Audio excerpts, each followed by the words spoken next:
A 10-year-old girl died in Somalia recently. The reason? She was the victim of female circumcision. But in the aftermath, where is the outcry? Where are the feminists? Kindly insert the sound of chirping crickets here.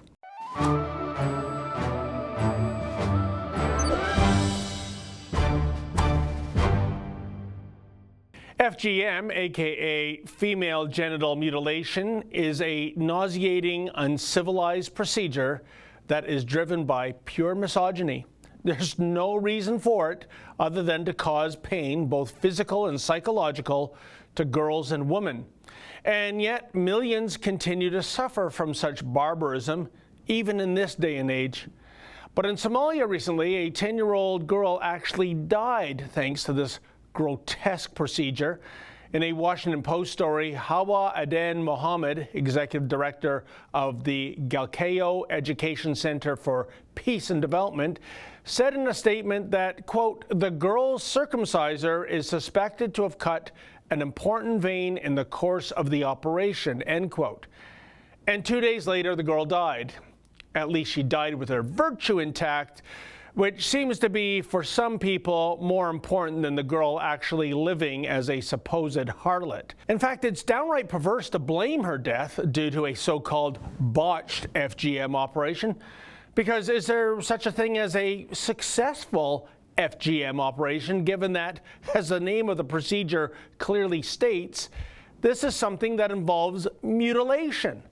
And even though Somalia introduced a new constitution 6 years ago that was supposed to ban FGM, that constitution isn't worth the paper it was printed on, given that it is estimated that 98% of girls and women in Somalia have endured this brutal procedure. 98%. Yet, can we even hope to solve this problem if we are prevented from having an honest and open discussion about it due to, yes, political correctness?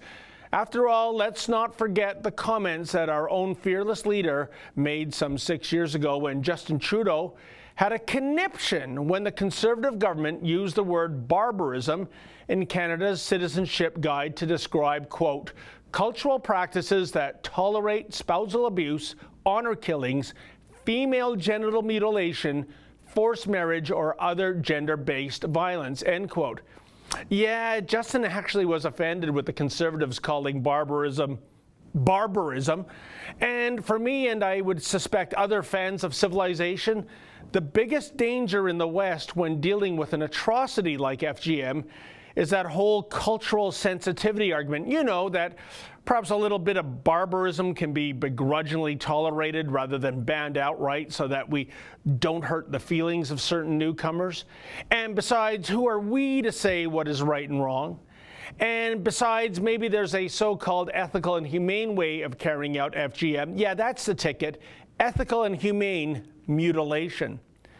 And check this out. Just last month, U.S. Immigration and Customs Enforcement announced a program designed to bring awareness to FGM and prevent young girls from being subjected to FGM. The idea is to inform passengers traveling to FGM high prevalence countries about the U.S. laws governing FGM and the potential criminal, immigration, and child protective consequences of transporting a child to another country for the purpose of FGM. So ICE is doing its part to try and stem this barbarism, and yet the likes of Alexandria Ocasio-Cortez, the newly minted 28-year-old Democrat from the Bronx, she actually ran on a campaign in which she advocated the abolition of ICE. Wow, what a champion for the downtrodden indeed. At the end of the day, it all kind of makes one wonder if the left really does care about women's rights. Or is feminism being thrown under the bus when it comes to cultural sensitivity, even if such sensitivity means turning a blind eye to abuse, torture, and even death when it comes to a surgical procedure that has absolutely zero merit? For the Rebel.media, I'm David the Menzoid Menzies. Hey folks, the Rebel has a new app. Please download that app and take the Rebel with you wherever you go.